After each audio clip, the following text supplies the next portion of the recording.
Good evening, race fans, and welcome along to your Thursday night fix of sim racing excellence. It's QRT's GT3 Championship Season Phenomenal, or 4, as it has been nicknamed. 1, 2 and 3 were barn burners. Round 1 of this was incredible, and we continue on at my beloved Spa with one of my beloved co-commentators. It is Mr. Flawed Genius himself. Nothing flawed about his genius in the commentary box, I can assure you, but it's Mr. Sean Madden. Good evening, John. Good evening, everyone in chat. And yeah, glad to be back again, John. If the racing is as exciting as round 1, then we've certainly got something in store tonight. We really do. After Valencia last week, it's Spa tonight. The drivers, of course, in 3 splits, 3 sections of qualifying. The pros out at the moment, graciously rubbering in the track for the rest of the splits. The way it should be, quite frankly, says a non-bitter back marker. For tonight, we've got the standard fare. It's a 1-hour race with a mandatory pit stop. But Sean, we've got success ballast, and there's certainly nothing run-of-the-mill about a 1-hour race with QRT and a mandatory pit stop. Yes, indeed. Yeah, it certainly does throw shade to the race. The top 3 drivers will be handed a success penalty. So P1 will get 20 seconds, P2 will get 15 seconds, and P3 will get 10 seconds for each of their respected class. Harry in chat has just said that there is 51 cars available on the track tonight. So certainly, John, we have got our work cut out, and really looking forward to this one. Oh, it's going to be an absolute cracker. We'll have a look at last week's results when the silvers are out on their flying laps, because as our fearless organiser, Sir Harry of Bellers, has just pointed out, 51 cars on track. At the moment, 19 are pros that have set lap times. Matt Redfern for Big Brain Racing in the Porsche, in 19th position at the minute, 1.9 seconds off the pace. Currently being set by someone called Damien Konzig. Does his name ring a bell up at the front of the grid? It might just... I've never heard of him. I'm joking. Of course, yeah. Someone that has definitely heard of him, that is Tom Wegman. Tom Wegman definitely heard Damien Konzig's engine in his... that was how close they were. He heard the engine in his rear view mirror. 0.4 of a second was the average gap between the top 2, and it is 0.4 at the minute in qualifying, and Wegman is just collecting himself a Big Brain Ferrari as they go off track. No overtaken in qualifying, but that one is no, that's Wild Things Darren Young is back, and a couple of movers and shakers, Sean, as the pros finish their quali. We'll get to their results, but yeah, you were pointing out to me before stream a few movers and shakers, one of them gratuitously on screen now. Yes, certainly. Obviously most people will recognise the tartan livery. That is, of course, for Callum Scotland, where he won the race ceremoniously for the amateurs. And I did actually call this last week, actually, John, that with that kind of performance, he'll be in the pros sooner rather than later. Well, didn't expect it to be round 2. Indeed, not only straight into the pros in round 2, straight into the top 10 in qualifying at Spa with a majestic 2 minutes 17.3. Not too shabby a showing for your first time out in the top split. We've got Brogan Dyer out on track as well. He is just about to cross the line. The qualifying is all but done for the pros, and a couple of quite a few invalidated laps there as the drivers try to push for every last 10th of a second on the closing lap of their quali. The silvers will now be out. Just want to say quickly, thank you very much to Haza, Liffey121, The Matchy Man as well, phenomenal name. And Mags Tonks, thank you very much for the follows just before, or just as the stream fired up. And Tommy280 as well, thank you for the follow. And Cross Fox Racing, thank you very much for the follows. Welcome one and all. It is QRT, it is GT3 Season 4. Again, 1, 2 and 3, absolutely phenomenal. Last week's round was incredible at Valencia. Whoever said that was a MotoGP track has never seen a QRT race there. That is for absolutely sure.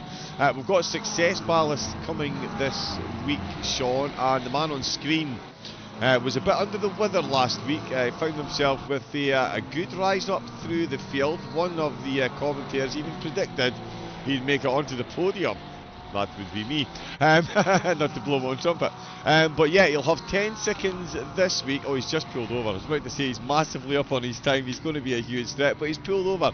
But still, Brogan Dyer's definitely going to be one to watch this week. He's got 10 seconds of ballast, but it is the least out of the top 3, and he showed some good pace in that comeback in the second half of last week's race. Yes, indeed. Yeah, Brogan Dyer, always a man on the hunt, always very, very impressive, and certainly a driver that you should never, ever rule out. And yeah, P5 for him as he came across the line there, John. Indeed, yeah, that was Tom Wegman just crossed the line, finishing in 4th, 3.5 tenths behind the top split, the top driver in the pros. Let me bring up the timetable and we can confirm what I love to see. No one driver taking all 3 purple splits. Damien Konzig in split 1, then it's Vining and Wegman on row 2 with Farmer in the Honda putting in a 2 minutes 16.472, half a tenth quicker than Vining in 3rd. No purple sectors to his name, so consistent right across the lap. And that is how you get things done in racing. As Sean pointed out, Dyer in 5th place, Van der Hoek in 6th, and then it is Scotland in 7th position. Race win before the end of the season. Who knows? Kolesnikov in 8th place, Darrell Young in 9th with Van der Steeg in 10th place. We've got Tice Payne in 11th, and Glenn Choi, often found in the top 5 now. On row number 6, Jerome Young and Brogan Dyer. My goodness me. Is that Brogan Dyer? In 14th? No, it's Declan Brogan. Declan Brogan, yeah. That's completely twisted my brain there. My apologies. That one just did not compute for me there. That's plus down in 14th, but there we go. Scott Tithorst in 15th. The Lambros. They're in 14th and 15th with Gibson, Athenstad, Redfern and Papai. Bringing up the rear in the pro field. But now, Sean, it's the highlight. It's the silvers, it's the arms. Silvers out first, and the track starting to get nicely rubbered in, and we've got good conditions for qualifying as well. 25 degrees, optimum track temperature, and a nice layer of cloud cover. So plenty of grip on offer now, certainly, and will be for the arms as well, which you'll love to see. Yes, indeed, and we'll see if the Silvers can mix it up with the pro drivers. We saw some very impressive times from the pro drivers. I did notice quite a few 2 minute 16s in the list. So we'll see what the Silvers have to offer around this scintillating circuit. That is, of course, the circuit, the Spa, the Francorchamps. So, yeah, we'll see how they get on, John. We will indeed. Quick look back to last week, bit of housekeeping. New schedule and some technology issues, but we will crack on. We've got the results from last week. Of course, as we've just seen, the pros are qualifying first, so it is 3 separate splits. We've got the silvers and we've got the arms. Last week, Konzig promoted after a Wegman penalty. Darrell Young hanging on to 3rd place, and it's Konzig who takes the fastest lap as well. 3 invaluable points going the way of last season's champion. Michael Deringer and Arnaud de la Souce, finishing 1st and 2nd in the silvers, and it was Ben Sullivan bringing home the final podium spot, and it was Gianowski who took the fastest lap. Those 3 points massively beneficial to the silver driver. And in the arms, it was Daniel Christoph who finished in first, Zoltan Bozo in P2, and Wraith finishing in P3, with Daniel Christoph getting the fastest lap. Confirmation though as well, full credit to Scotland. He did win in the silver split. We got promoted to pros, which means that Derringer was given the win. Not to throw shade on either driver or promote another, but yeah, go Scotland in the tartan livery. Of course, then the success penalties to be applied. Top 3 in each split, 30, 20 and 10 points respectively, as my learned colleague Sean was just mentioning. The overall stand-ins after round 1, we do see it is a 4-point gap for Damien Konzig, with only 1 point between the finishing positions. It is as you were down through the rest of the standings, and it is the same in the silvers. And I haven't loaded that one up, so we'll have a quick look at the Pro-Ams, and I will get that one fixed for next week, because it is Derringer. It's a new page. Delasus and Ben Sullivan at the top of the table. Chris Bell in 4th place. And in the arms, as you can already see, confirmation, Christoph Bozo and Wraith the top 3. And the fastest lap much further down the field, but those 3 points meaning it's going to be a very, very, very close season throughout all 3 championships. Exactly as you would expect. We've got 2 minutes left of the silver drivers out on track in qualifying conditions, and it is Arnaud Delasus, a driver looking for instant promotion to pros as well. Sean, 11th place at Spa. He's ahead of half a dozen or so pros. That's not too shabby a time, a 2:17.2. I would be more than happy setting that time around here in a Porsche. Yeah, 100%. Yeah, 2:17.2 for Delasus, and yeah, certainly quite a number of the silver drivers really mixing it up with the pro drivers, and you know, I hate to say it, but putting them to shame, John. But yeah, certainly phenomenal times through the whole grid, really. So yeah, certainly I'm just saying it because I'm a little bit jealous, to be honest, John. But the livery game is strong as well, it has to be said. But yeah, certainly the silver drivers really mixing it up with the pros, and they've got possibly one more lap to go, John. Indeed, yeah. They'll get a few of them will get another lap started. We'll say hello to Mr. Twister. Now that's a commentator whose voice I recognise. Sean, he's incredible. He is a commentator who never forget. But good evening, thank you. Good to see you again. Do right, Sean.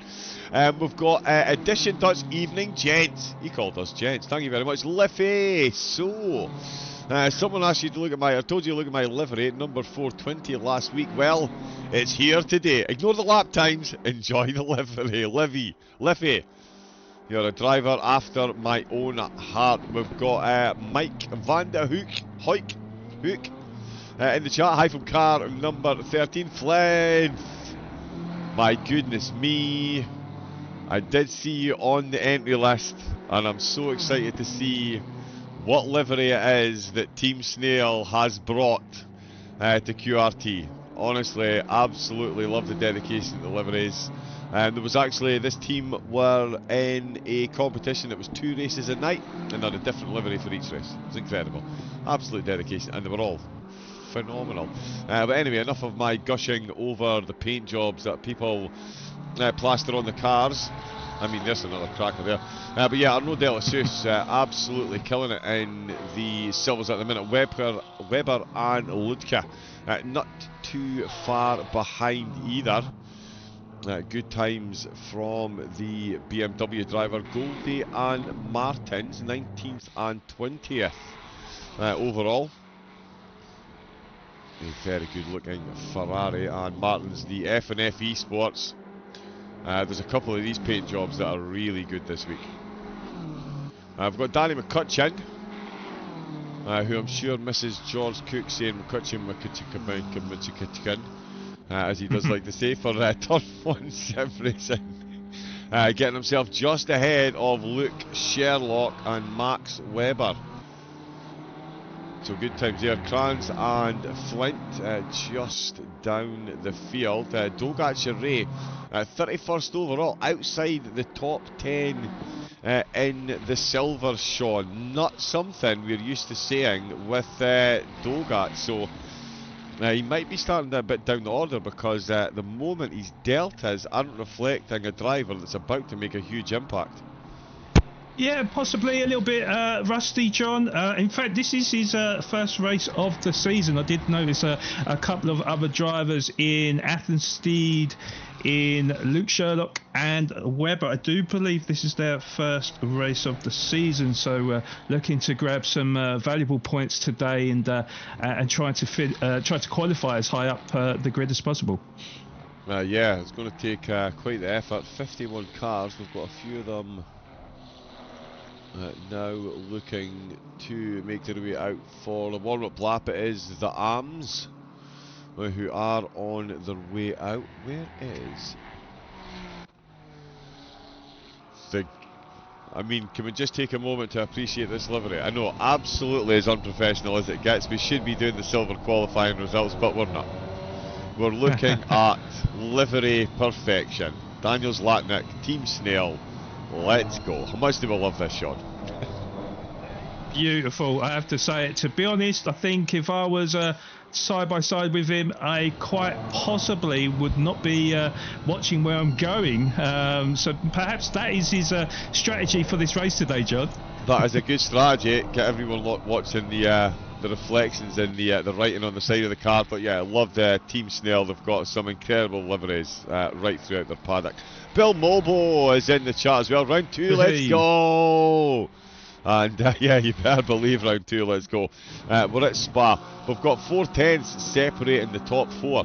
I expected it to be much less. Damien Konzig is putting an absolute incredible time up at the top. The Silvers have just finished their qualifying, and they've spread themselves out nicely just to make it nice and easy for Sean and myself. But Andre Delazeus, Arnaud Delazeus, my apologies, what a time to set. 2 minutes 17.295, gets himself 11th. And yeah, if you know sim racing, getting that close to the pros at Spa is not too bad. This is a track where you can hemorrhage time at an alarming rate. We've got Webber and Ludka, the silver BMW drivers, 13th and 14th overall.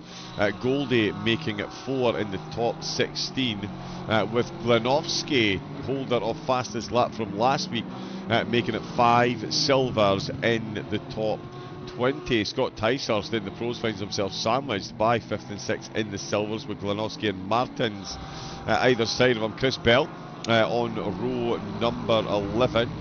Not too bad a start there in 22nd place overall. Then it is McCutcheon, Sherlock and Webber 7th, 8th and 9th. Kranz in the top 30, and then it is Flint, Dogachere, Wilson and De Doig rounding out the silver drivers. Leon Wessels with no quali time, and we now have 16 arms about to set a time. Absolutely love this, Sean. If Spa was built for anything, it was built for hundreds of cars at a time. Yep, it never stops at Spa, that is for sure. It's good to see that we've got 51 drivers total out there on circuit. Yeah, I mean, to be honest, John, yeah, you could quite easily fit 100, but 51 is a fair amount of drivers. And yeah, it's good to see the amateurs are all there on a track right now, and we'll see if they can mix it up with the silvers and possibly even a pro, who knows. Indeed, yeah, absolutely love to see it. Luke Sherlock is my livery on. Oh yeah, we need to check out 420 as well. Luke Sherlock, bear with me uno momento, Luke, as I just look through a lot of names. So I am fully certified dad joke specialist. I have been a parent for 27 years. I am therefore allowed to crack one dad joke per stream. Please don't hold it against the organisers. They have no control. Sherlock Automotive Repairs. Oh, very nice. Very nice. Gratuitous as well, but let's go for a quick F7 on this. Nice. Mobile Mechanics. I know who I need to go to if I have a spot above with my car, John. Indeed. Look, is there any sausage dodger Easter eggs? Let me know. Let's find out. Yes, let's get some cars on track. I was going to say that I do expect a huge discount now, you know, after promoting it. Indeed, indeed. Yep. Links in the chat. Actually, speaking of links in the chat, we'll get the host page in the chat for QRT. You can get signed up to the race, and of course their endurance series on ACC. We've got the Thursday night series, the Sunday night series, and an endurance series, and of course there is the LMP2s and the GT3s on iRacing. All of your sim racing requirements more than met, so get yourself signed up. From the SimGrid page you can of course get the link to the Discord. Join one of the most welcoming communities there is. With the there we go, Harry's already got it done. There we go. Guzik in car number 51 asking for a livery update. Let's check out 420 first. Alex Perry. Oh, wow. Wow. Are you actually serious? That is incredible. I mean, does that do it justice? I think that's already livery of the season, I think, John. And we could see a few crashes today, I think, with all these liveries on show. That is absolutely fantastic, I have to say. That really is quite incredible. Yeah, I've tried to do liveries myself. Oh, wow. It's all ogre. Yeah, that is very impressive. He's even flashing the lights, so he's listening to the stream as well. Don't crash while you're listening to the stream. Commentators will not be held liable for any off-track excursions. There we go, flashing the lights again. Well, we will enjoy the livery, if not the lap times. But do expect plenty of camera time whether the lap times are good or not. So no pressure, Alex, at all. Most definitely. Yeah, I think we agree.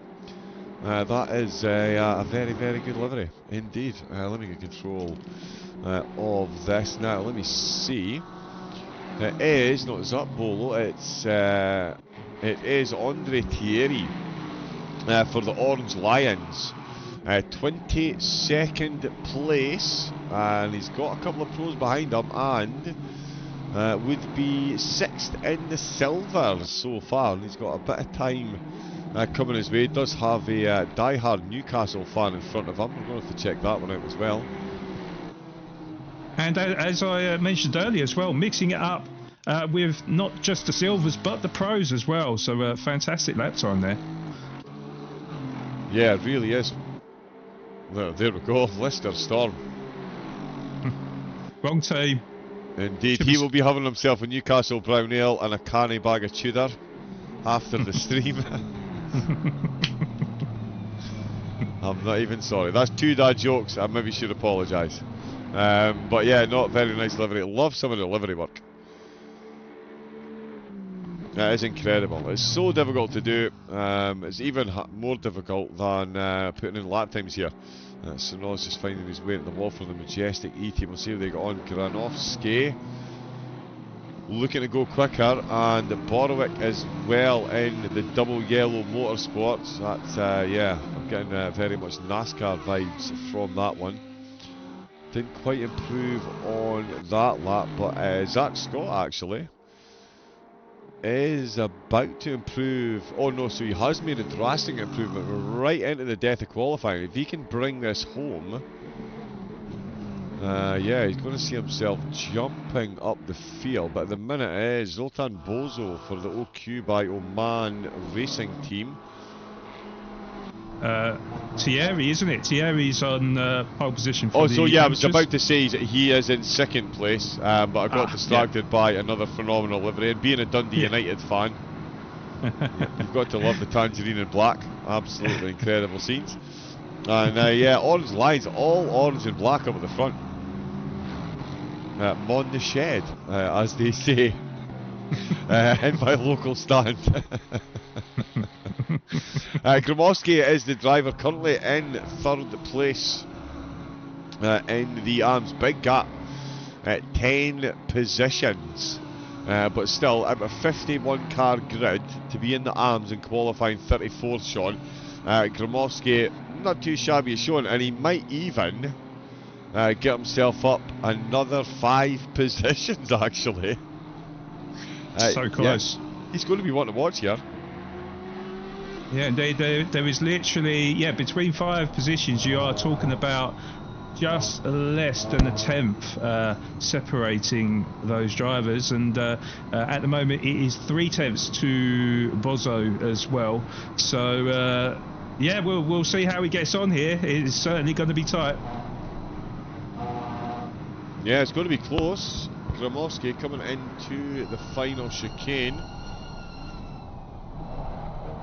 Gets that first apex well. He's actually caught right back up to pole sitter in the ARMS as well, who's just let another car go past that little bit of draft. It's done him the world of good, Sean. 200ths of a second. He takes second place in the ARMS at the death. How much do we love QRT? Oh, absolutely fantastic. Full of surprises. Great lap time there into P2. Take a bow, sir. Absolutely. The pros, of course, we saw at the start of the programme. 4 drivers sharing the 4 drivers on the front 2 rows. My goodness me, there was 2 thought processes going at the same time there, and I've overlapped them incorrectly. The 3 drivers with the purple sectors are split across 4 positions. Farmer with the consistency over the whole lap, getting himself in second place. In the silvers, it was De La Souce that took the top spot. He finds himself in 11th place. Sorry, 12th place overall. Hajo Horman is a wild card. Hajo Horman is a wild card. There's 3 cars that are wild cards. And that makes sense now. I can assure you, Hajo Horman is not an arm. I thought my eyes were deceiving me there, John, because I was like, well, hold on a minute, we've missed out on somebody here, but no. Yeah. Okay, that makes sense. Yeah, if he's an arm, I'm done. But yeah, Ludke. So De La Souce 12th place. Overall, Luca Goldie, Glanovsky, Martins, Bell, then McCutcheon in 8th, Sherlock, Webber 9th and 10th, with Kranz, Flint, row 6, technically, with Rain 13th, Wilson and De Doig. The Silvers making their way as far down the grid as 40th position. Love this spread of the field. You can see there the overall standings and the ARMS. Now it does say Horman. Now actually, let me just triple check this. Right, so yes, Horman, Thierry are both wildcards. So is Matcham. So it's actually Gromowski who's taken pole for the ARMS, and he's done it by 2,500ths right at the death. That makes that even more impressive in my book. The 2 BMWs leading the way with Borwick and Wraith, Haugstad and Kahn, and then Howard and Sunoz for row 5. Scott and Perry on row 6 with Matcham and Pujari on row 7. Zlatnik and Ashraf 15th and 16th position. That is, yeah, that's quite the mix-up then. So, not quite the mix-up, quite the shake-up up at the top there now that we've put that in proper perspective, Sean. That really brings into focus Gromowski's performance at the end of qualifying there. He knew that was for pole position on the way into the final chicane, and he brings home a gap of 25 hundredths in the arms. That's a decent showing in the Beamer. Yes, 100%. Absolutely fantastic showing, and hey, there could be more movers and shakers for round 3, maybe. Indeed, yeah, we'll see who goes where. We will. Oh my goodness me! Let me just set this up. We'll have a run down through the grid. I'll do it this week. You can do it at Brands Hatch. No, I'm looking. No, getting through 51 cars. That will be fun. That will be fun. This is, of course, the GT3 Season 4. Next up is Watkins Glen. Then we've got Silverstone, Donington Park, and Kyalami to decide. There's 2 drop rounds, and every week we do have a 1 hour race with a mandatory pit stop. We've got Success Ballast as well.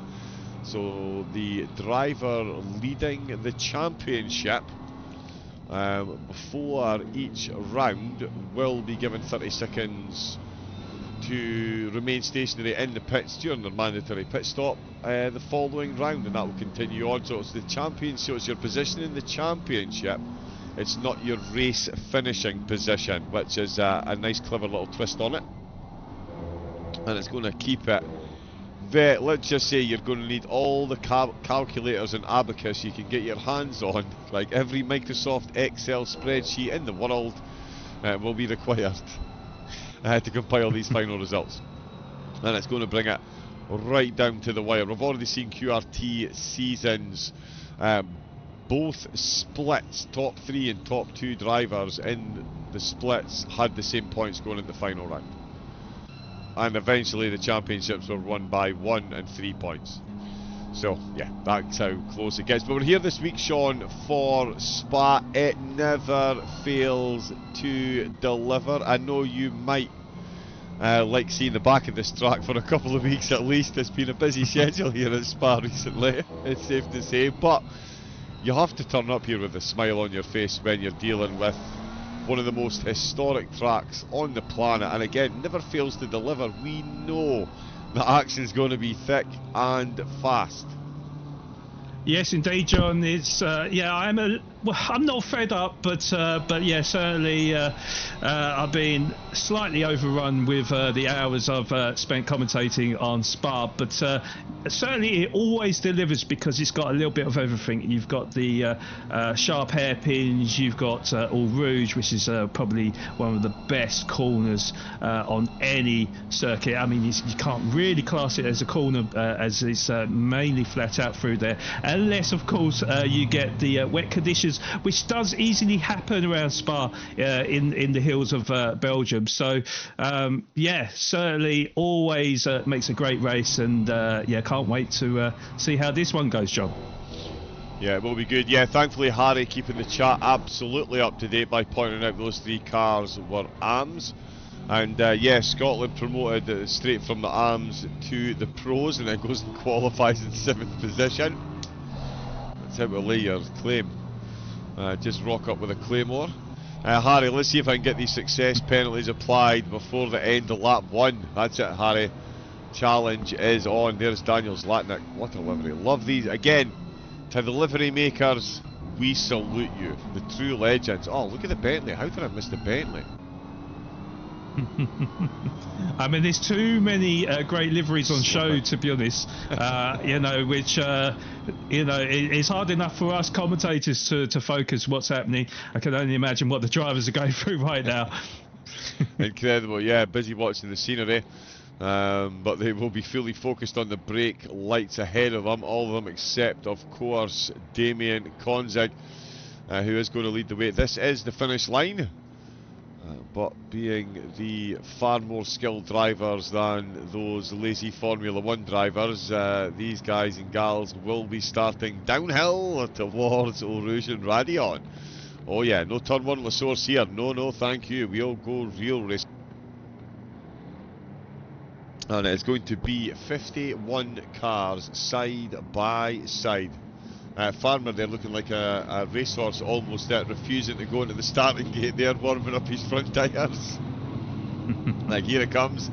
Maybe not for me, the very respectfully line up. Farmer pulling fully back into line. Tom Wegman is definitely going to be one to watch. So too Brogan Dyer at the start. We'll try and keep up with all the lap 1 action. 1 hour of racing. It's green lights, it's foot down, it's flat out, and it is flying into turn number 1. Damien Condick gets the start he needs, but Farmer not letting go. They've got a good breakaway. Tom Wegman one to watch on the opening lap, gets a good run past the Aston Martin. So too Brogan Dyer.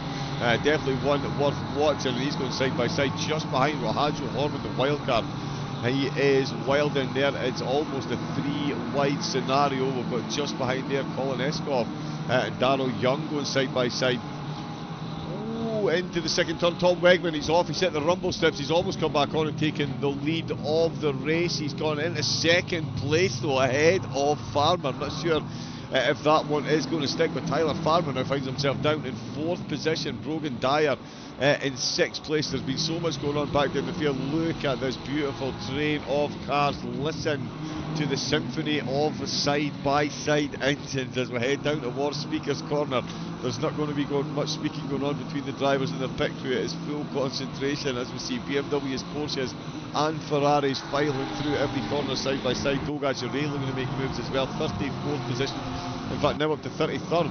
No, he's not, he's down, sorry. Matt Redfern taking the spot from him with Flint. We can see some of the penalties being applied. Harry Howard making big moves at the start of the race through the double right-hander. He's got Shrek right on the inside line. Zach Scott making a good start as well in the Aston Martin. We've got a couple of cars lagging behind. Christophe Papai falling down the order. Damien Konzig leading the way though. Tyler Farmer back up to second place. I think Tom Wegman may have redressed that position there. There'll be no redressing as Chris Finan finds himself in 4th and under serious pressure from Mr. Brogan Dyer, who goes up the inside before Blanchimont.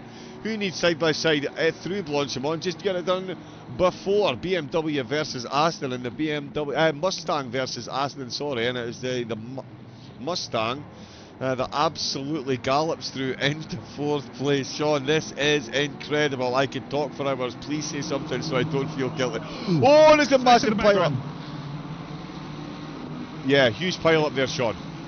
Yeah, huge pile up at the bus stop chicane. It looked like there was about 4 or 5 cars piled into each other. I was just about to say as well, John, that I was very, very impressed with lap 1 where there was virtually no collisions whatsoever. But yeah, certainly with Brogan Dyer, doesn't surprise me at all. Was absolutely fantastic move before Blanchimont and up into P4.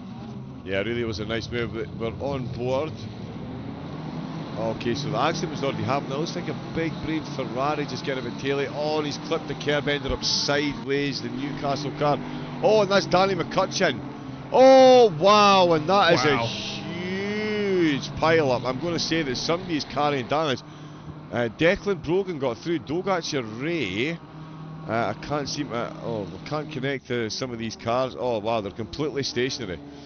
So yeah, somebody has been carrying damage. They've gone up the top of the hill, ended up sideways, and everyone else is it. And after that's happened, sorry, oh my, no, there's quite a few more incidents coming. After that's happened, Wegman's gone for another move on Tyler down at the bottom of the hill. Damien Konzak with a good breakaway, bit of contact between the two, but Wegman manages to sneak his way through into second position, and Brogan Dyer is now getting involved in this as well. I'm going to try and catch. No, so this is all aftermath of what just happened. That, Sean, just goes to highlight how much of a knife edge this course is and how quickly it can go horribly. Oh, Danny McCutcheon with no rear end grip there at all. But it just shows you how very quickly and suddenly this can go wrong. A phenomenal start from the drivers, and then yeah, a couple of drivers go sideways, and we've got a car park in the middle of the road as we see here. Oh, wow. I don't think I've ever seen that before, John. I've seen a few accidents at the top of the hill there, but certainly not. It looked like about 10 to 15 cars in a big pile up there, and a lot of drivers retiring or in the pits. Oh, indeed, and Brogan Dyer completely oblivious to what's going on through the source. What an exit he's got. That is going to put them side by side. There is the Honda. There is the Mustang. And he has tamed this thing. Oh, was there contact? Big contact sends the Aston Martin into the wall, and that is very, very unfortunate. Through All Rouge, was frightful that you know, going too wide into All Rouge could have caused chaos, and unfortunate for the Aston Martin driver there, John. Indeed, yeah, that was. Oh no, was it the Honda? Was it the Honda? It was Farmer in the Honda, sorry. Yeah, it was Tyler Farmer in the Honda, who I now... Oh my goodness me, I absolutely yeah, he's sinking down. Yeah, there's so much. Tyler Farmer, do we see him 23rd position? He's dropping even further. There we go. Sorry, so much going on, and it's not quite keeping up. And that... Oh, it did register. Here we go. Oh no, this might have been slightly before. We'll use Forbidden Chase Cam just to see. Yeah, I think it is here, John. Yep, it is here. Oh, yeah. That's unfortunate. Yeah, that was a big old contact there, and oh, that's a lot of damage for the Honda, and that puts Farmer down 21 positions in total. Scott Ticehurst. No more one of the Lambros. He's gone up 8 positions since the start. Darryl Young knows how to fly up the standings and under the radar. From 9th to 3rd last week, he's already up 4 positions to 6th this week. Does have that 10-second success ballast for being 3rd in the championship. Has been slightly changed. It's now 10, 15 and 20 seconds, so there's only a 5-second difference between the amount of time the drivers stop. A driver that doesn't have a success penalty does have a lot of consistency, does have unbelievable amounts of pace, and clearly can craft out an overtake would be Brogan Dyer of Wild Things Racing.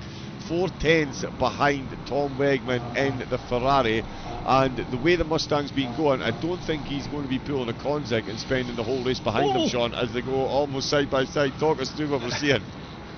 Yes, indeed. Yeah, going down the Kemmel Straight right now, and you can see the pulling power of that Mustang as he tried to make the move on Wegman before we got into Le Crom. But yeah, you can see how fast that car is. Certainly, Brogan Dyer is driving the wheels of that car, and certainly Wegman's position under threat, John. Oh, it absolutely certainly is. No Symphony of Pistons, John. Hey, I like it. I like it, of course.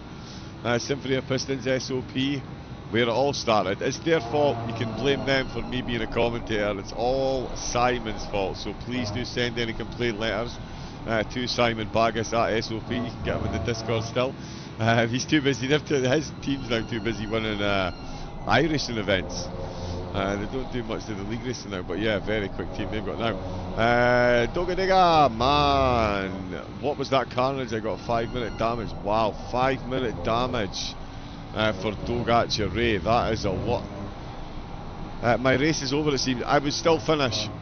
I know that sounds, but yeah, I genuinely, with it being a 1-hour race at Span, what we've just seen, 19-degree track temperature, a bit sunny. Oh, look at that Mustang pulling Wegman on the inside line, trying to shake him off. I think he's might have maybe just compromised his exit there. Oh, he's going to be just in front. He takes extreme inside line, moves over the last second, leaves just enough room. He's not run too deep. That is beautiful stuff on. We've got a stop with 32nd for speeding in the pit lane. We'll have a look down and see who that is. Harjo Horman is a wild card, so too is Thierry, but Gramovsky in the arms, still leading the way in 18th position overall. Cannot take my eyes off this battle, but we'll probably should. Darryl Young is making good moves as well. He does have the wild card of Horman just ahead of them.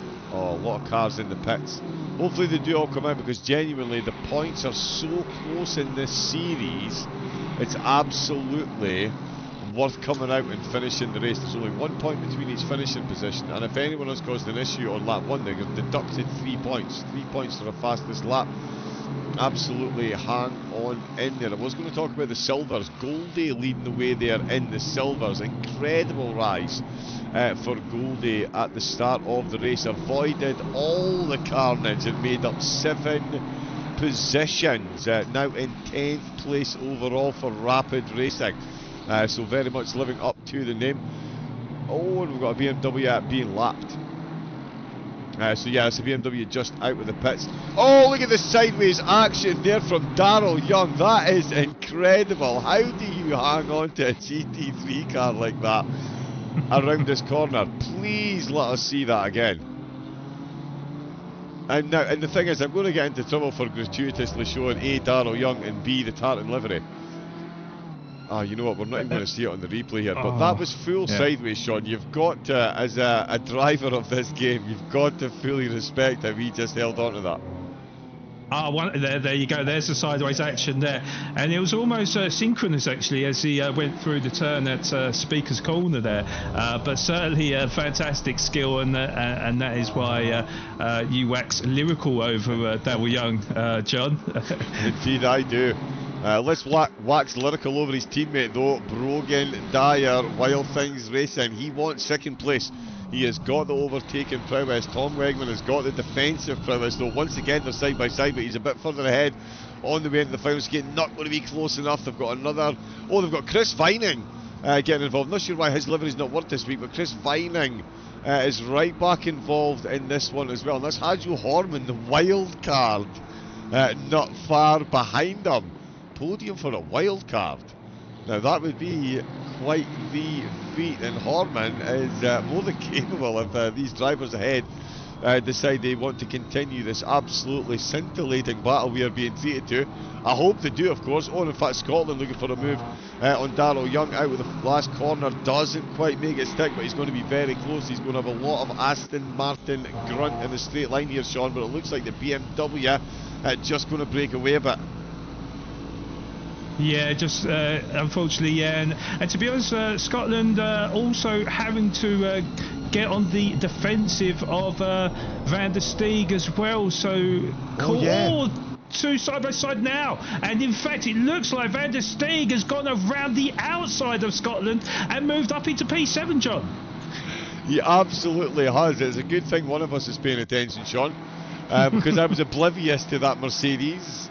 Sneaking up on the rear. Callum Scotland certainly wasn't, and Jeroen Jongen says thank you very much. Van der Steeg, sorry, says thank you very much. There he is, going side by side on the way in the corner. Oh, the Aston Martin losing traction on the back end, and that is where the Mercedes got that position done then, so not quite finding the grip in the middle of the track there for Callum Scotland. Jan Willem van der Steeg, he found all the grip and the position. Oh, my voice is going to be absolutely toast by the end of the race. Wegman is in 3rd place by 0.2 of a second. Oh, look at the wild card. Chris Vining's getting involved. Dare we jump back and get a replay? Oh, we've already... it's already been done, but we'll see how close they get here with Hajo Horman chasing them down the hill. As you can see, no one behind them, but what a battle. Dyer almost giving up the position. My PC almost giving up the ghost as that stuttered there. Apologies for any visual issues on the stream. It's something that we will be fastidiously fixing over the foreseeable hours afterwards. But in at the double left-hander, it is Hajo Horman right on the back of this battle. Wegman still on the back of Brogan Dyer in the Mustang. And I tell you, Brogan Dyer is breaking away 6.5 seconds down on Damien, returning champion, and off into the distant Konzig. Is Brogan Dyer about to close him down? I mean, that 20-second penalty for Konzig, Dyer was already in a phenomenal position to win this race, but he has now got clear track ahead of him, and he's left Tom Wegman with a Chris Vining-sized headache, which can be an issue. Oh, as Vining goes through up the inside, Sean. Talk us through this. Oh, they've made contact. Oh, and they're both going to go off. Yeah, they're both going to go off. Wegeman just rejoining there in front of him as Vining was looking to take full advantage. I was going to say to you actually, John, so Dyer probably looking back at Vining, and then certainly that little bit of contact would have helped his cause there, as we've got many battles all over the circuit right now on Van der Hoek at the moment, just in front of Webber, Gibson and De La Zeus. Of course, he's got the 15-second success penalty, but yeah, talk us through this, John. It's brilliant. Van der Hoek just ahead of Webber. Love the GT Racing livery now. That's working this week. The Webber siblings, I believe, that are Robert and Max. And then Mark Gibson, of course, in the F&F eSports car. And we've got, just behind them, Arnaud De La Zeus.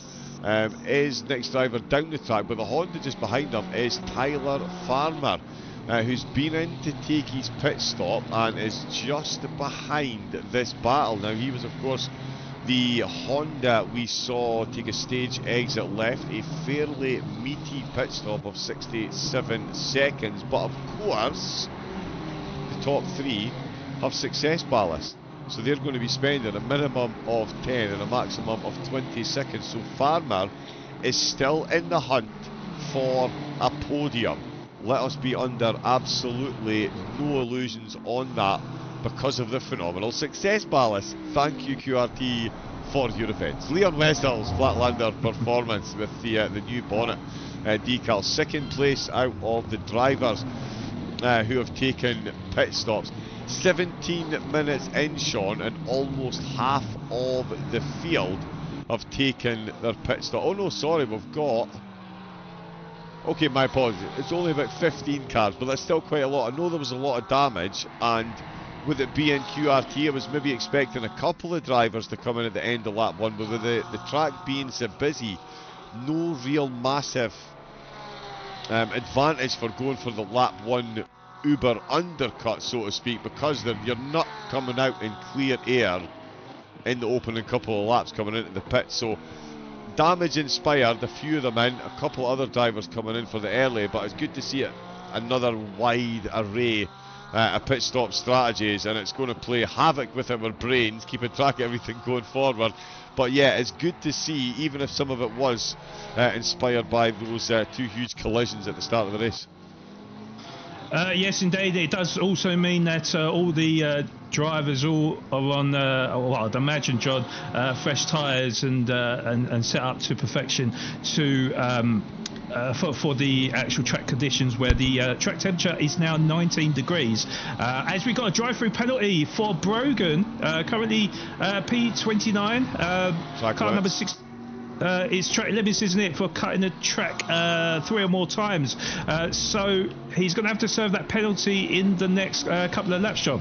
3 laps, yep. He'll need to come in and serve that, which, yeah, he'll be not too happy with that one. It's a sore one to pick up. We've got more drivers in the pit. Scott Ticehurst in the Lambo. Oh, carrying damage.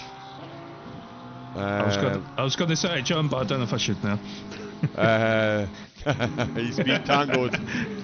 He has been tangoed. It is a fully sanctioned Raven Comms joke, which we'll love Sean brought up, but it's yeah, heartbreaking to see, but it does look like the Lambo. Oh, and it's on the exit again to the Melody complex. Wow, bounced off the wall at 180, and then 2 cars, one of the arms there up the inside. Ticehurst with 41 minutes to work his magic. Again, the top 3 drivers have got 20 seconds of penalties. Damien Konzig has seen the approaching Brogan Dyer and thought, yeah, nah, not for me, thank you very much, Brogan. You've carved your way through the field so far. I'm going to add 2 seconds to the gap, and he's going to need to keep adding. Oh, as Tom Wegman comes in to the pits. That's interesting. I thought so as well. Yeah, that is a bit early. He's absolutely tumbling down the order. There's confirmation there that he is in the pits, and an undamaged car. So a real throw of the dice there. He's got his 15-second penalty. He's going to try and get back out, obviously ahead of, say, Ticehurst and thing. But yeah, that's an interesting one, Sean. Done with the battle up at the front.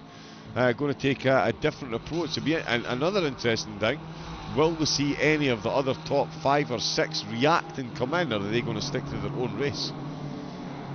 Well, this is the $1 million question, really, because I think maybe he didn't realise how many really good drivers are behind and already made their pit stop. Certainly, Farmer is one of them drivers that I think he's going to be coming out to very shortly. So, yes, certainly. It's not a strategy I don't think I would go for, but certainly we'll see in the next sort of 20 minutes or so once people have made the pit stops as to whether it's paid off for him or not, John. Indeed, yeah. But we'll have a quick rundown. My apologies, I did mention Goldie. He has had an incredible start to the race, and it has absolutely continued. Currently running P8 overall. He is leading the way in the silvers. There has been a lot going on. It's been phenomenal. We've got Jakub Kramowski in the BMW. Is not where I was looking for. It's Mikhail Glanovsky. There we go for Midas Racing. And they have certainly got the golden touch around here. 12th place overall, second in the silvers with Lucas Ludka in the BMW. Carrying a bit of damage, but still holding 14th overall. In third place, he is being hunted down by first place in the AMS. That is Jakub Kramowski. He is leading the way in the AMS. Got a couple of wild cards. But Kramowski carrying a bit of damage. And then we've got Matchum in second place with the... oh no, sorry, it's Khan. My apologies. Someone else has just come into the pit, so that's thrown that. Let's stay on board with Matchum at the moment. He's got the Powerpuff 2 livery. He's carrying a bit of damage, but he is carrying an on-track podium at the minute. We've had so many cars come in and out of the pits. There's going to be massive changes to the order that we're seeing. We've even got cars down at the back of the field who haven't taken their pit stop as yet, or not done their mandatory requirements. They have been into the pits to get some damage repaired and then come straight back out again. Ray, Weber, Pujari. Pujari's 24 seconds for the 211 driver. Another incredible livery on the side of that thing as well. And it is Sharif with Jules Flint just behind, 4.6 seconds. So yeah, just popping in to get some damage repaired. Suno's in and out of the pits and hasn't fulfilled his mandatory requirements. Not sure what's going on there. We've got Van der Steeg 10th place at the minute, up 1 overall. Kolesnikov, one of the few drivers in the top 10 maintaining his start position, but that Mercedes has definitely been in the wars. Jerome Jongen for QRT up 11 positions. Again, a lot of pit stops taking place. We'll see where this all irons itself out. And up at the front is Damien Konzig, Sean, showing us he is the complete driver. He spent an hour at Valencia, 0.4 of a second behind the Ferrari, and he is now in the lead. He's setting fastest laps, and he is more than managing the gap that he's got back to Brogan Dyer. Yeah, he's certainly showing some great pace here at Spa. Of course, he does need to serve that 20-second success penalty, though, which will put Brogan Dyer in a pole position there, but certainly showing that if once he serves that penalty, that he could possibly catch up to Brogan. We'll have to wait and see as we are on board with De La Zeus just coming into the pits, John, with his 15-second success penalty to serve as well. Indeed, yeah, second in the Silver Championship, so 15 seconds before mechanics can lay hands on the car. Declan Brogan has served his drive-through.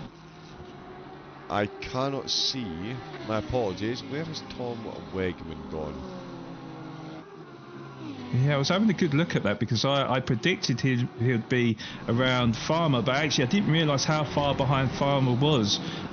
So, yeah, I'm struggling, John.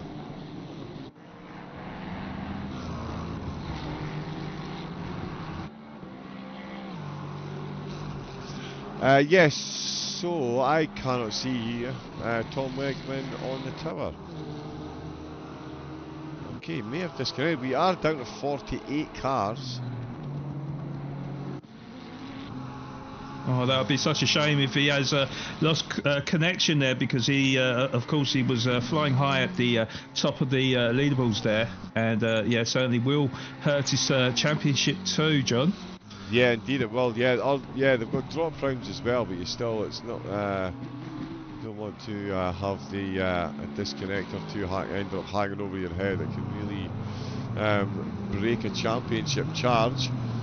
So at the minute then, it is still Konzig. He's got 20 seconds. He's leading the championship by virtue of the fastest lap and a penalty for Wegman last week. But Konzig, yeah, with the 3 points for the fastest lap, even if Wegman had remained in first place and Konzig in second, Konzig would still be the championship leader, and he is impressively the race leader at the moment. His concentration is on point. He's already well in quali pace territory and about half a second a lap quicker than Brogan Dyer. Brogan's best lap of 2:16.955.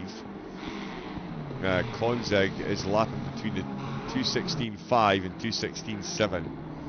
So a slow lap is still 2/10 quicker, and that gap is now 9 seconds.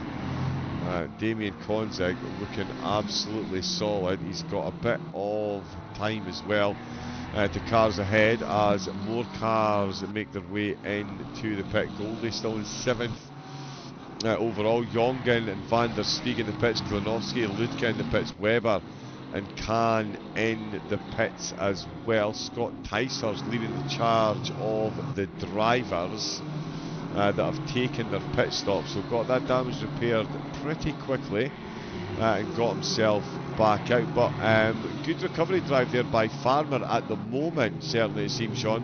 25th position, a bit behind Tysers, but after that damage, yeah, not too bad. He's still ahead of Wessels, and we've got drivers with time penalties to serve in the pits ahead of him. So certainly all not lost for Farmer, because we know he's got some good pace around here. Yeah, he's starting to make a charge at the minute, and yeah, he has got a little bit of a deficit to some of the drivers around him, but as you said, he is going to make up quite possibly a few positions to the drivers that are in the pits, and yeah, as we look aboard with Bell as well, as goes side by side with Scott, I do believe, and makes it stick as well. Yeah, of course, Scott in the Newcastle brown ale livery there. You can't miss that, can you, John? Indeed you cannot. Phenomenal football stadium. I do like visiting there. It's the closest English Premiership ground to myself, so yeah, it's a decent city for a night out, shall we say. Yeah, Chris Bell, QRT in the McLaren, just pops his way past Scott in the arms. So quite a few drivers on a recovery. Huge incidents at the start of the race.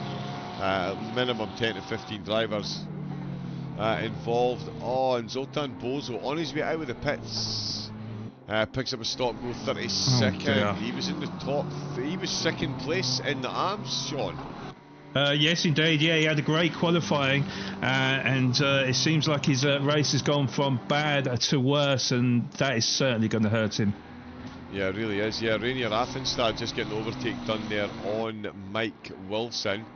Now Athenstad, yeah, down 9 positions. He had to take a void in action at the start of the race. Found himself well off track. He's on a bit of a recovery drive at the moment. Does have a car directly ahead of him. Still to take their pit stop, and he does have some good pace, so I would expect to see a couple of overtakes from him in the closing stages. And we've got Konzig's coming into the pits already down to 10th position. Yes, and interestingly, John, I'm just seeing the top 2 drivers. I was saying that Vining was the sort of nearest challenger to Brogan Dyer. Well, that gap was just over 2 seconds a lap ago. It's down to 1.6 seconds. So Vining certainly starting to become a bit of a menace for Brogan Dyer's race, John. He is indeed, yeah, he's closing in. Neither of these drivers have penalties, and we know that Brogan Dyer is within 20 seconds of Damien Konzig. So it would be safe to assume that, oh, he's going to come at the pits. Vining straight into the pits then. Konzig is out, there's confirmation of that. That is Glenn Choi for NME. 27th position again, this is going to change. Quite drastic though. Farmer. Oh no, yes, he's catching up to Martins. My apologies, I thought that the gap was going in the other direction. Tice Payne finds himself up in 4th place. He's Vining in Callum Scotland. Recently promoted to the pros, up to 6th place. In fact, did make up to 5th before he came into the pits. Wildcard Hajo Horman for QRT Esports, up into 2nd overall. Brogan Dyer with some lead laps and about 4.5 seconds behind. He's made some very, very, very good overtakes so far. He's got his pit stop to take. You would think, Sean, given that we've seen Konzig and the gang come in, he's probably going to come in on this pit stop, just right on the halfway mark, keep it nice and simple with the track at a nice steady 18 degrees. Yes, indeed. Yeah, if Valencia was anything to go by, then yeah, I think he will be coming in on this lap. He's got a nice clear track at the minute. Of course, 4.3 seconds is the gap between himself and Horman, Horman started in P7, I do believe, overall. P1 obviously for the wild cards, but yeah, certainly looking good for Brogan Dyer. So we'll, you know, if he doesn't mess up his pit stop, then he'll be hoping to come out in the lead for the pros. Indeed he will. Yeah, I was just looking, Jerome Young in there. Well, showing us moving very quickly. Where has he gone? There he is. Yeah, P11. Or overall. P11. Okay, so yeah, just getting past Goldie. So, yep, sorry, that was going past people in the pits. That's why that looked a bit closer. But yeah, 9th place he is. As Grimoski and Van der Hoek come into the pits. Young has still got to take his pit stop as well. And he's got 10 seconds, which should I mean, he comes back out of the pits ahead of Tice Payne at least, and there is Brogan Dyer coming in as expected. Good to know we'll get at least one thing right per race, but yeah, he's come in, so we'll see.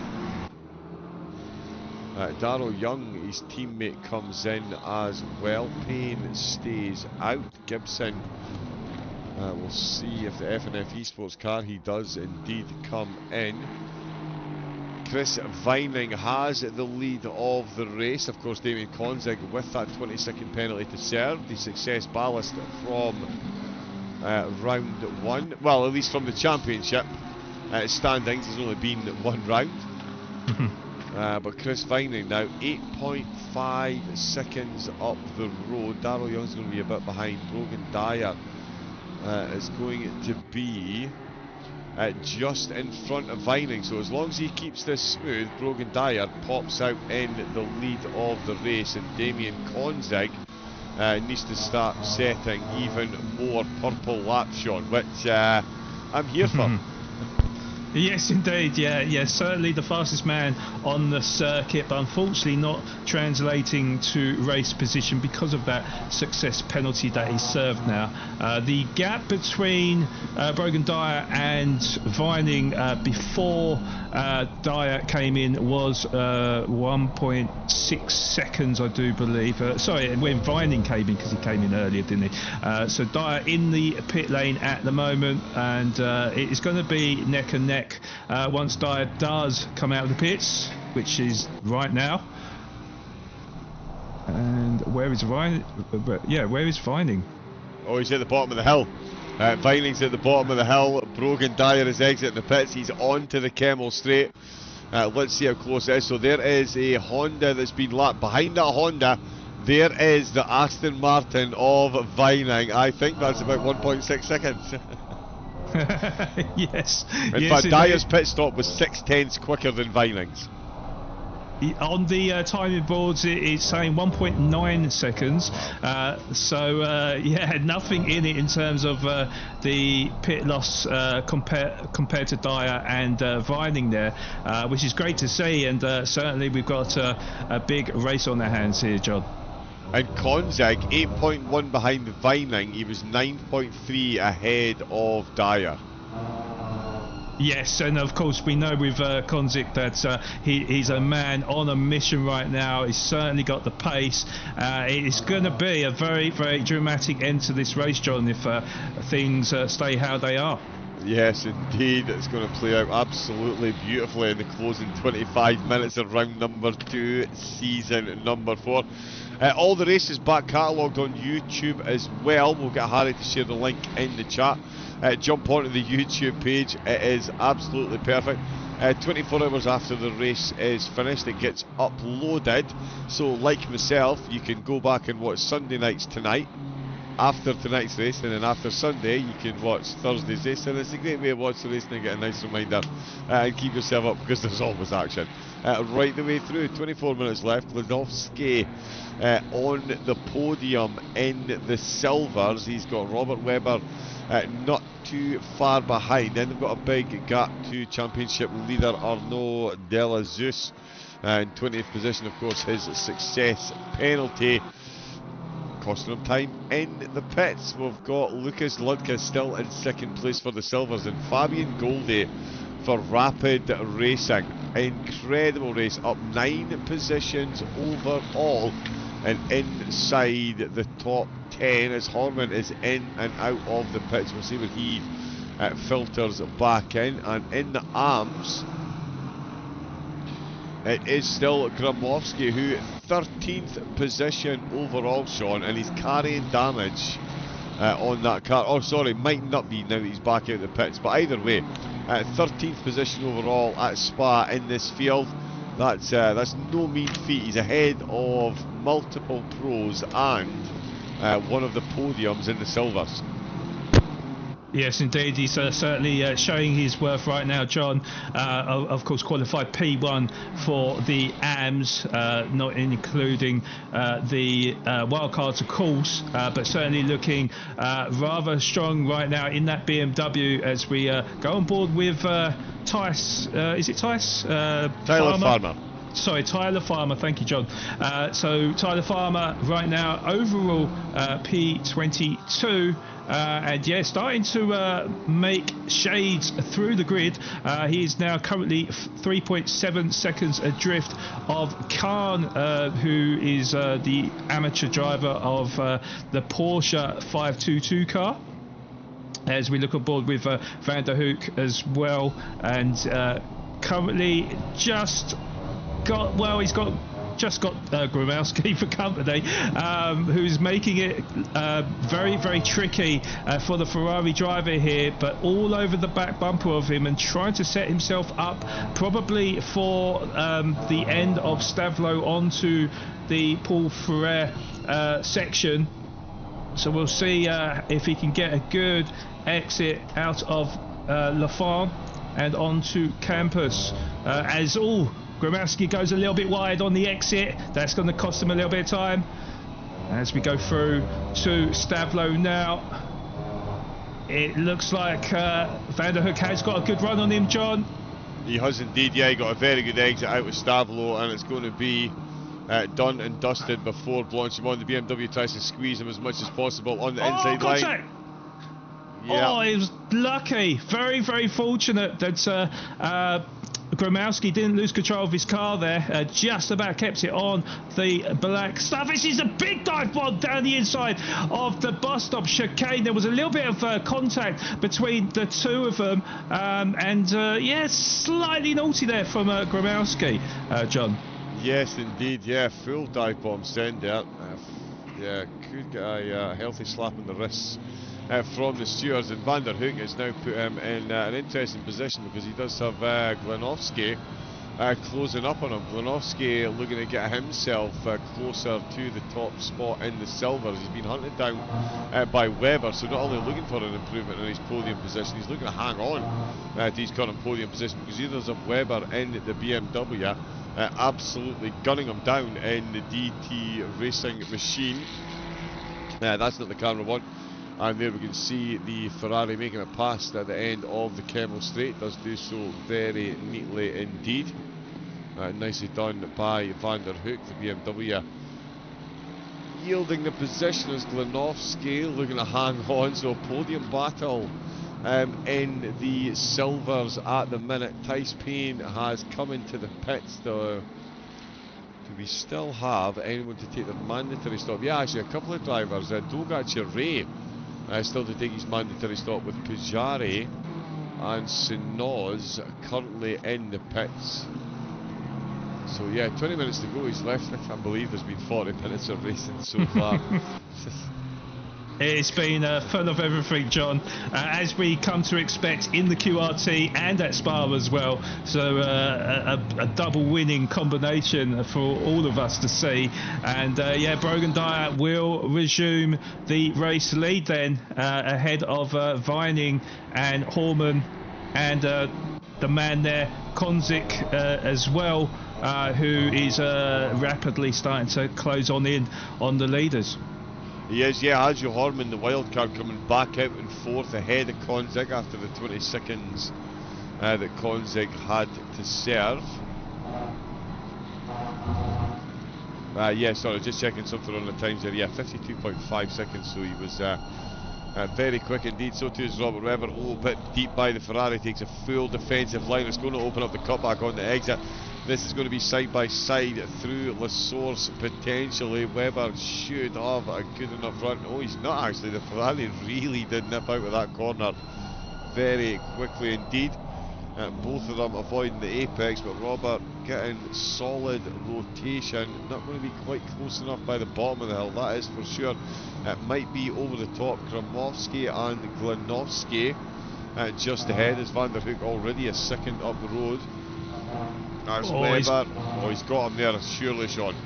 Yeah, I think he has, yeah. I was just about to say the Ferrari will struggle down the straight with the BMW hounding him down, and he's going around the outside with the Ferrari driver getting very, very defensive, but it does look like the BMW driver is just about to nip in front, and they keep it clean between each other. They're still going to be side by side as we go through Melmedy, but it's a great move and well set up from Webber, and moves up a position there, John. He does, yeah, and I completely jumped on the wrong car there at the end of that move. But yeah, very nice move by Robert Webber there, and that puts him on to the silver podium step. Fastest lap points up for grabs as well. We'll get all the updates on that next week as well. But the 3 points for that, incredibly invaluable in this championship. In fact, it might even be worth avoiding that, because the 3 points could see you getting yourself 10, 15 or 20 seconds of success balance based on where that's got you in the championship. Brogan Dyer is definitely going to be a contender in the pros next week. 2.5 seconds ahead of Vining at the moment. Konzik in third. Another fastest lap. That's going to be 6 points from 2 races, if he can hold on to that for the next 17 minutes. Dyer has gotten to within 2/10, and in fact Chris Vining has got to within 25 thousandths of a second of Konzig's time. Vining's best is 16.627, Konzig is 16.602. It's absolute phenomenal stuff. Top level driving from the trio, and yeah, certainly Vining smelling victory here. Although just looking at the gaps, John, 2.5 seconds it is now between Dyer and Vining, so he will really need to home in on the on Brogan Driver, the Wild Things Racing team member there, and we'll see in due course, as we've got 16 minutes left of the race, John. We do indeed, yeah. But on board with another one of the rapid racing cars, Dave Kolesnikow chasing down Glenofsky, who's not long been overtaken by Webber. Kolesnikow in the pros, so this one won't change any of the drivers' points, but we could still see a very nice on-track overtake. Could even see Glanowski try and use the charging Mercedes to find a way back past Webber and get himself back onto the podium. That looked like two completely different lines from the drivers ahead. Oh, they've definitely both survived through Speaker Corner. The BMW fully committed to that apex. We've got Farmer as well, who was getting a shout out in the chat. I jumped on board slightly just as he got a shout out in the chat, and then more action took us every place. But Tyler Farmer certainly at the moment looking to make overall positional gains. Took some contact on the way up Radio and Rouge stage, exit left into the wall.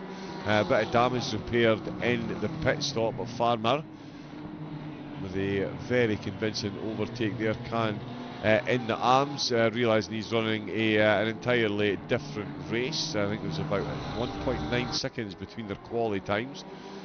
So Khan absolutely doing the smart thing here, because Khan at the minute, big shout out as well. Apologies to the drivers. I usually get into trouble for not ever watching the leaders of the race, but they're just so close up the front.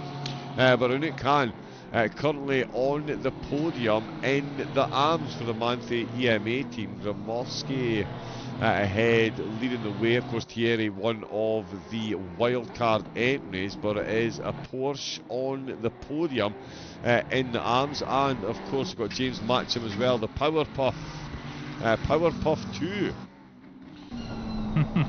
No less, certainly bringing the power with an arm podium, 40 minutes to go, Sean, and 26th place overall out of a starting grid of 51.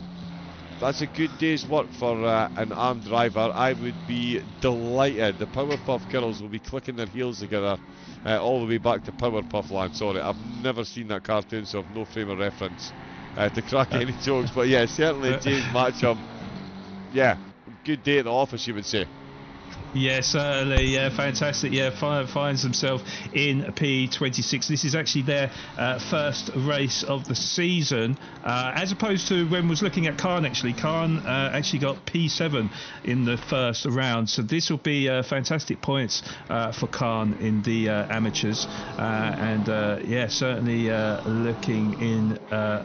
Very, very good form there, that is for certain. But somebody that is looking on even better form is Gromowski right now. That is looking to how... there's a little bit of contact. Between Gromowski and... Kolesnikov, thank you, John. Bit of a tongue tangler there, so I appreciate John with the pronunciation lesson there. But yeah, certainly looking absolutely fantastic in the amateurs, and no disrespect to him as well, because certainly he's up the upper echelons of the overall grid, John. Yeah, safely inside the top 20, although, drive through for track limits, Scott Ticehurst.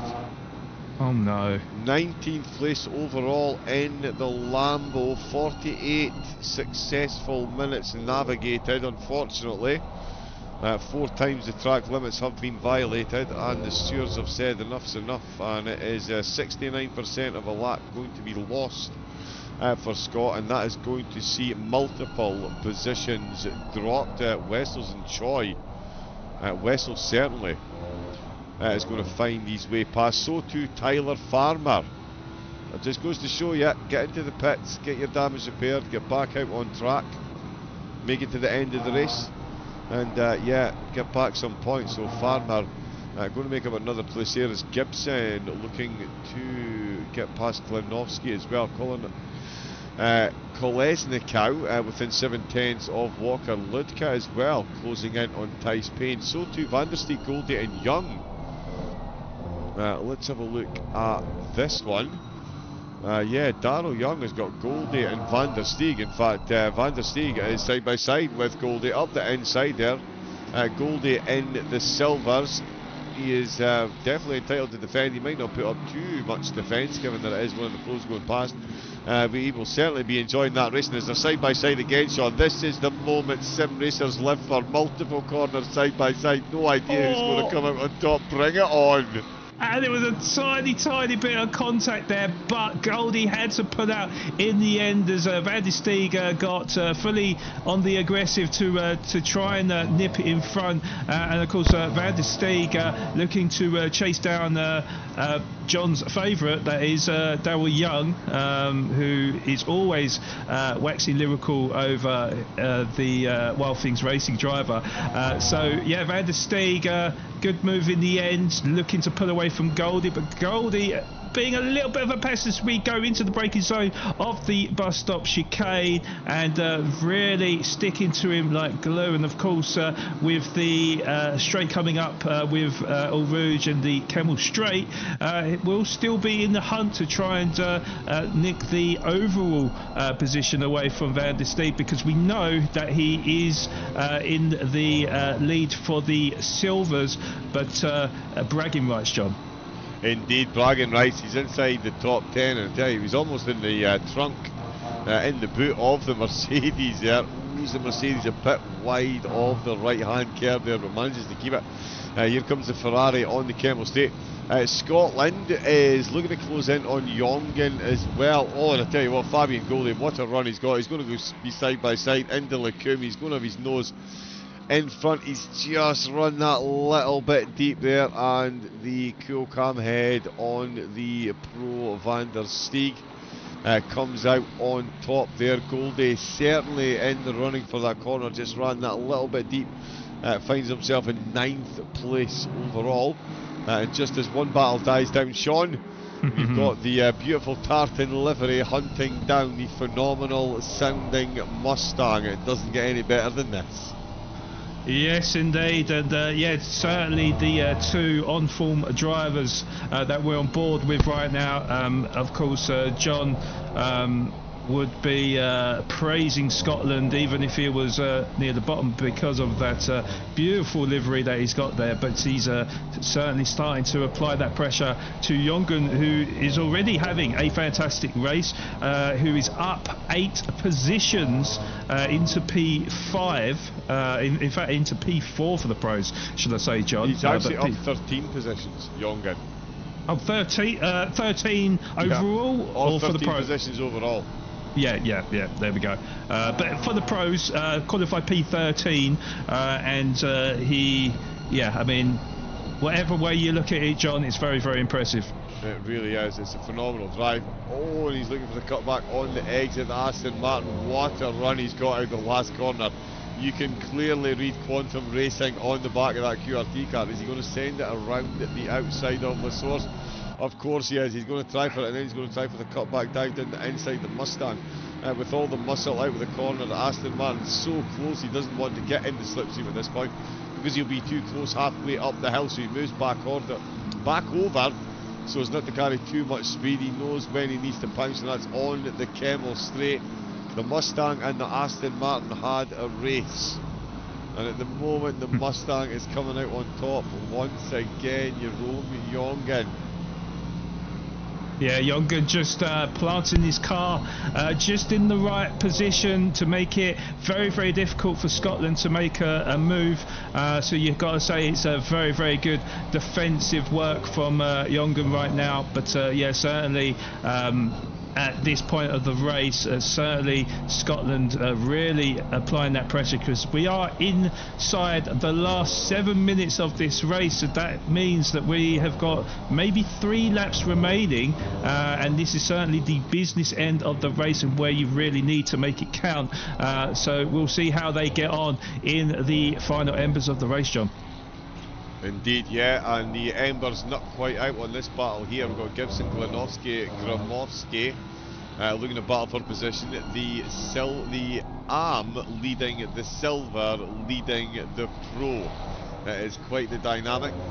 If you needed any more reason to join this league, then I'm not sure you enjoy sim racing. As you can see, inside the top 20 We've got pros, silvers and arms all racing absolutely phenomenally beside one another. Oh, as the Honda runs a bit deep there, that's going to leave the door open, and that is going to be a 2-for-1 sale there as Gibson and Glanowski say thank you very much to Gramowski. Oh my goodness me, no, my sorry, I am sorry, that is not Gramowski, that's Alex Perry. That's car number 420, isn't it? It is the Shrek's Evo. How can I get that mistaken? And see, I remember that from the start there. I didn't even have to look at his name there. That livery will always go down in memory. But yeah, certainly it didn't put off those two. That is for sure. Very impressive. Yeah, no, looks like the overtake has just been done. It has. Yeah, no, Gibson has got past. He's ahead of Glanowski. That'll update on the time, of course. But Glanowski, yeah, there we go. There we go, confirmation there. Thank you, John. Yeah, so they ahead, yeah. Yeah, that's well, for the time being, that is how it is standing, and yeah, absolute phenomenal stuff here, John. You know, we've raced for 55 minutes, and there's still battles left, right, and centre, as it looks like Scotland has got in front of Jongen. So let's have a look at the replay, John. Yep, it is through Eau Rouge and Radion, and you can see the difference here if you're not too close. Oh no, he's run wide. He's run wide. He's had to lift there to make sure he doesn't get a track limits warning from the stewards, and that has opened the door wide, and Callum Scotland has taken a massive stride through there, and just as he gets to the braking, he's effectively got the full car ahead. Nice rotation on the curves on the exit of Lecumbe, and it is Callum Scotland in the terrible rear camera to Aston Martin. John, yes. Sorry, John, I need to turn your attentions to the top two, because I've seen the gap is now down to 1.3 seconds between Brogan Dyer and Vining. This is as close as it's been all race, with 2 laps remaining.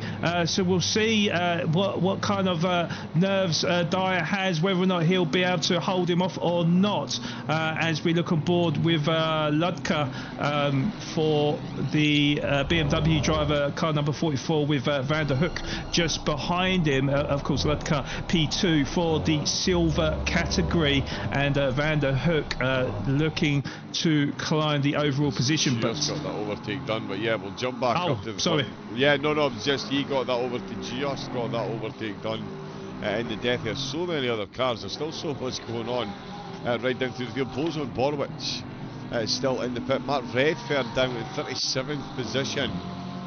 Overall in the pros, but still racing. Of course, one of the many drivers caught up in the it wasn't even the opening lap, it was lap 2. A couple of big incidents, a couple of cars sideways, and but it does look like Redfern about to get a move on Howard and Aston Martin, and that's a good run up the hill he's got. If the Porsches keep pace with Aston, not quite able to find his way past. I think yeah, oh, and he's got Athenstad just behind him as well. It's incredible. Sorry, Sean, absolutely jumped all over you there as you were talking about a couple of the other cars, but we've now got some of the quickest drivers in the field, scrapping for positions down the order. It's just absolutely start to finish overtaking actions. Redfern really trying to find his way past this Aston Martin here. Yes, indeed. Looked like a slight nudge, maybe, I'm not sure, by the camera angle there, but they were certainly very, very close between each other. And yeah, of course, the carnage that we had at the start of the race has kind of mixed the field up a little bit. Certainly, these two drivers have the pace to be a lot higher up than you're seeing them right now, but currently the gap between them is roughly about 2 to 3 tenths, and closing. So we'll see if Redfern can hold off Athenstad in the closing stages. But on board with the well, I was going to say on the race leader, he's just in front, as we saw a bit of squirming from Jongen there in the background, who's currently in P6 overall, with Scotland making it as difficult as possible for him, John. He is indeed, yeah. And Darrell Young, is he about to get a 2-for-1 like we've just seen? He's got Jongen and Scotland battling just ahead of him. and he is in the slipstream as Young, and it's all over the back of Scotland. It's going to be costing at least one of them time to get very close through the final chicane. The leaders are on the final lap. It is Brogan Dyer. 0.4 seconds up the road. Is he having a look up the inside of the source? He is not. The Mustang. I'm going to get my hands chopped off for not showing the leaders cross the line, but these three are absolutely on top of one another. Darryl Young closing the gap to half a second. Young and 3/10 off the back of Scotland. Is he going to do to Scotland what Scotland did to him on the penultimate lap? If you're going to make this move, surely the last lap was the one to do it on. Beautiful scenes on the way up the hill. Ooh, that looks like a bit wide there from Young and over the curb.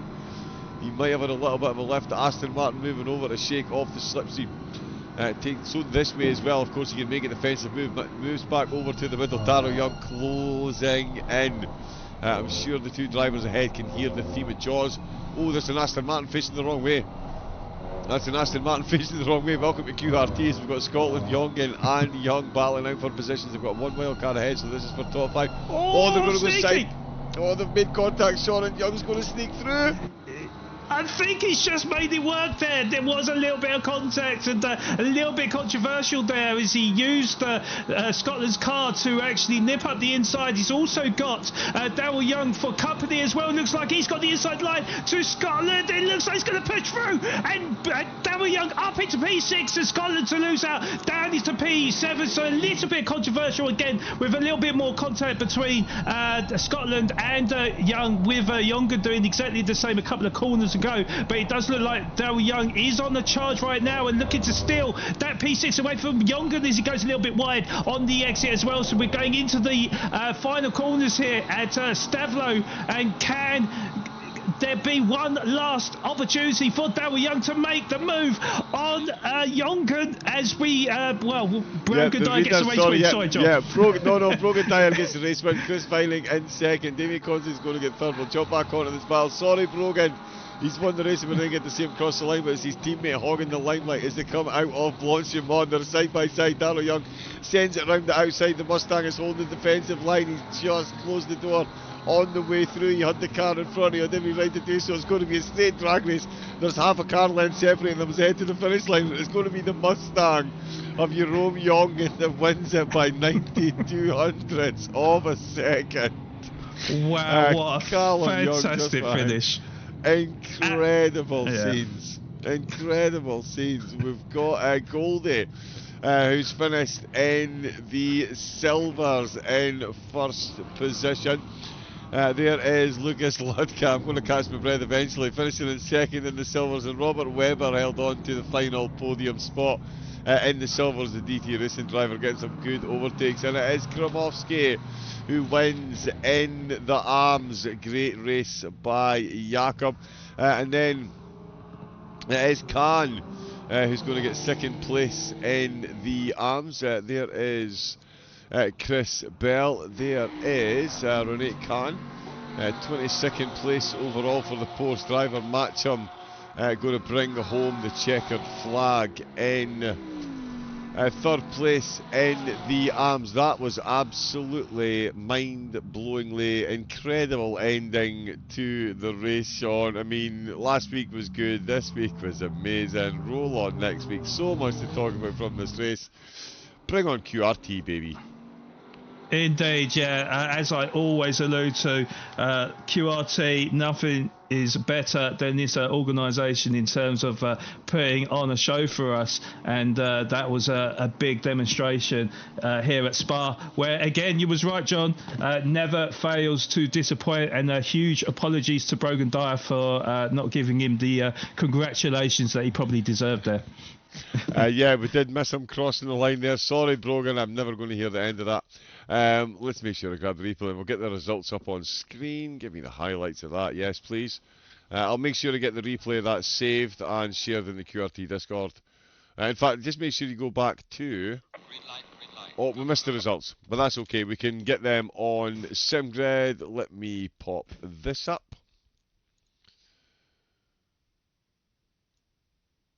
There we go.